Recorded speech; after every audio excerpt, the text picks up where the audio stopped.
the morning after.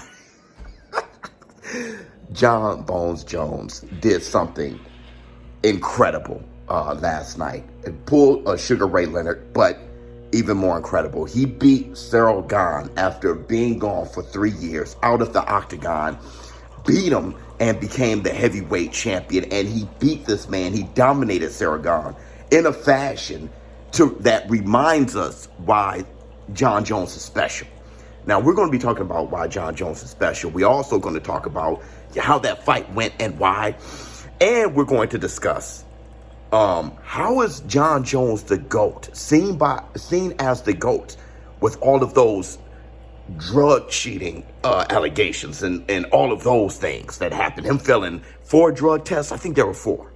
So let's discuss that. First, let's talk about John Jones being an all-time great. You know, there's something to be said. It's just a reminder of why John Jones is considered the GOAT.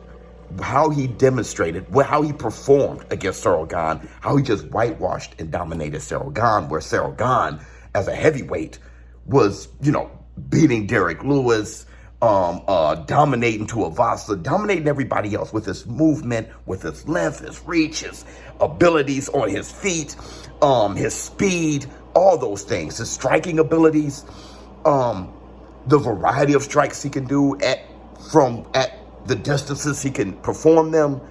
Though Cyril Gane lost to probably the greatest heavyweight of all time in Francis Ngannou, it was still a good matchup, okay? But Francis Ngannou was able to beat him by dominating him or controlling him with a top time on the ground.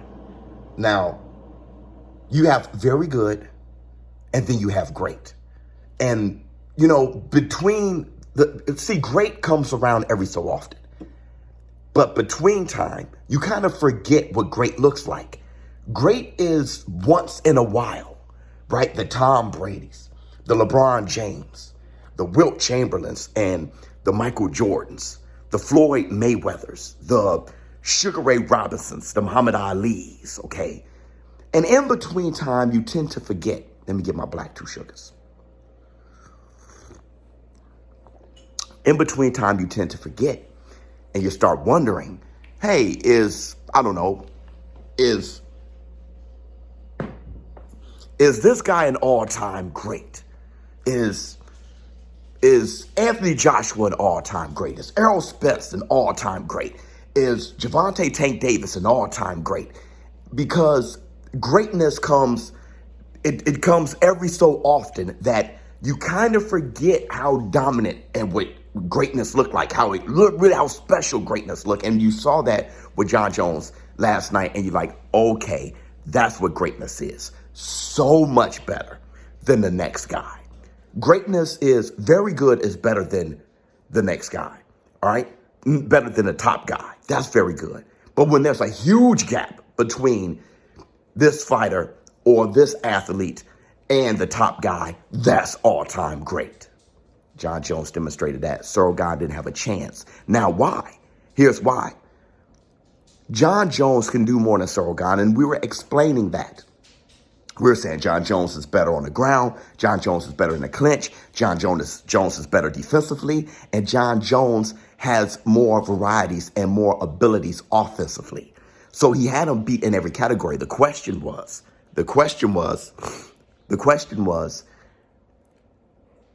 would John Jones be able to do that after 3 years of a layoff and perform in a manner to be able to defeat Cyril Gane at heavyweight, a weight class he'd never been in? And that's the question.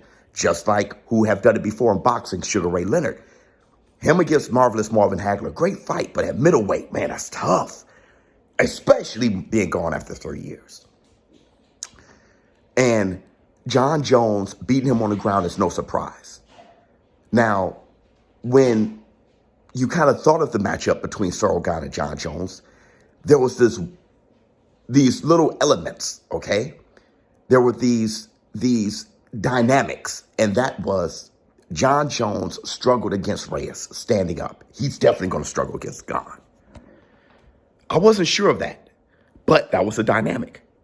And then on the flip side, Cyril Gane was defeated by Francis Ngannou, who is not known as a ground guy at all, who had 2 torn ACLs and was able to defeat Cyril Gane on the ground. So definitely Jon Jones can. So the question was, can Jon Jones get him there, get him to the ground, get past the striking and elusiveness of Cyril Gane? And here was my question. Can Cyril Gane deal with the speed, the elusiveness, and the striking of Jones? And this is why I say that. Remember, in the heavyweight division, when it comes to boxing, I always bring up the big, fat, slow heavyweights of today. Of course, Tyson Fury would beat Dillian White and those guys, the big, not being able to move heavyweight of today, because Tyson Fury is special. And these big guys can't get out the way or get to Tyson Fury. Tyson Fury's mobility and all those things. But what happens when a heavyweight can match his speed like Usyk? Can actually get in and get out? That is a question that I have. So when you saw Cyril Gane fight Jon Jones, my question was, I've seen him beat these big heavyweights, right? Who is standing in one position, looking like a punching bag, where Cyril Gane is looking to the future of the heavyweight division. So he was able to pick apart the Derek Lewis's and, great body strikes without worrying about too big of offense for Tuivasa, though Tuivasa did drop him. They can't move in a way that he was going to see Jon Jones move. So it reared its ugly head when Cyril Gane threw that right hand. He threw that strike. Was it left or right? I kind of forgot last night. But he kept it out. He overextended it, and he kept it out a little bit too long. He didn't snap it because those are the things he didn't have to pay for. He didn't have to worry about with the normal heavyweight. But Jon Jones is quick. He's different. He's coming up from light heavyweight. Throwing that punch, Jon Jones able to duck and scoop, game over. Now, I was wondering on the other end, Cyril Gane, does he have a dynamic that Jon Jones wouldn't be used to? And I was thinking maybe not. Though it is, people say that Reyes beat Jon Jones and he outstruck Jon Jones. Reyes at a lighter weight class, though tall and rangy. People like Augustusson, tall, rangy. So he got the tall, and they have the tall and rangy thing. They're actually quicker and more dynamic than Cyril Gane. See, the little guys, the smaller divisions, are actually quicker and more dynamic if you have a special fighter there or a good fighter there. So Jon Jones, I wasn't sure if Cyril Gane was going to demonstrate hand speed or striking capabilities that Jon Jones has not seen. I wasn't sure of that. Power? Yes, because Cyril Gane is a natural heavyweight. I understood that. But striking ability and speed, I wasn't sure. All right. Then there was also the whole idea of Adesanya moving up. Adesanya moving up, he couldn't do it. Jon Jones, he may not be able to do it. Adesanya and Jon Jones, 2 different guys. You can't put someone's limitations on another. Fantastic performance by Jon Jones. Now let's talk about, why is the UFC still calling Jon Jones, or calling Jon Jones a GOAT? The GOAT, especially after last night, with so many failed drug tests. Now, Jon Jones, he failed 4. And the reason why the UFC, now I'm not asking you guys to give Jon Jones a pass. I'm not asking the fans to say, oh, okay, that's good enough. Jon Jones, don't worry about the drug test. He's an all-time great. You can do what you want. I'm just going to explain why the UFC is ignoring those things. Because each drug test had a reason, okay? Well, 3 out of the 4, in my opinion. 3 out of the 4 had a reason. The first drug test, Jon Jones failed for cocaine, okay? Recreational drug, not a performance-enhancing drug. So that's why that is pushed to the side. It was mostly Jon Jones having a bad habit.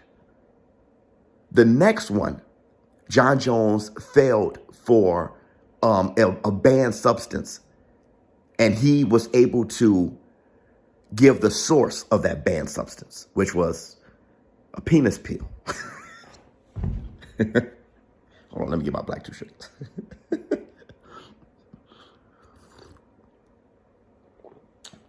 It was concluded by USADA that every ingredient that Jon Jones had in his body came from that embarrassing penis peel. It's embarrassing to men. It is, especially at that age. So they concluded that's where the source was. So that was the issue there. USADA released a statement on the first two occurrences that John Jones didn't purposely ingest banned substances. So that was the second explanation. Now, the third is the issue, Daniel Cormier, which is why they overturned his victory to a no contest. He had traces of T-ball, and he could not give the source of where those very minute traces of T-ball, it was very, very minute, but still it was there, but it was very minute. So it was questionable if he ingested it on purpose, because it's so minute that those levels, those traces of T-ball could come from many supplements, but he could not provide the source of it. So they overturned, rightfully so, his victory over Daniel Cormier to a no contest. That is the one that I'm like, fine. The last time he failed against Gustafson were for the same reason. T-ball, a very small amount, very small traces of T-ball.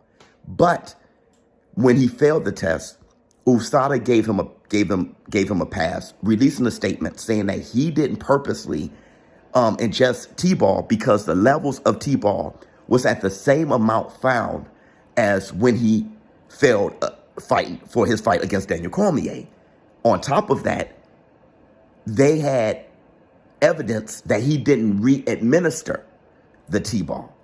So it was the same T-ball from before. So USADA said he didn't do that on purpose. They gave a written statement. Now, many journalists or most of media don't say that in, which is why they are partially responsible for the fan base saying he just takes steroids, all right? Now, I'm not asking you guys to take away the asterisks. I'm telling you guys why the asterisks are there and why the UFC proclaimed John Jones as a GOAT last night. ShowBizz The Advice. Thank you guys for showing up and showing out last night. Very, very successful live stream last night. John Bones Jones is undoubtedly the GOAT of MMA. I'm going to go this far. I'm wondering if John Jones is the greatest fighter I've ever seen live. I'm talking about living through. You got the Mike Tysons of the world, the way he dominated in boxing. I've seen bits of Sugar Ray Leonard. I've seen Roy Jones Jr., who I think is the greatest boxer I've ever seen. So it comes down to Roy Jones Jr. and John Jones, those Jones boys. I'm going to ask you guys in comments below. Is John Jones the greatest fighter, regardless of combat sport, whatever combat sport you've ever seen in your life? ShowBizz The Advice. Now, I know anybody who's seen Muhammad Ali, okay? John Jones ain't greater than Muhammad Ali. But it's still, no, that's not even questionable, bro. He's not better than Muhammad Ali. But if you guys see Muhammad Ali and stuff like that, but I'm talking about, how about this? Is John Jones a greater fighter than Floyd Mayweather? I'm out.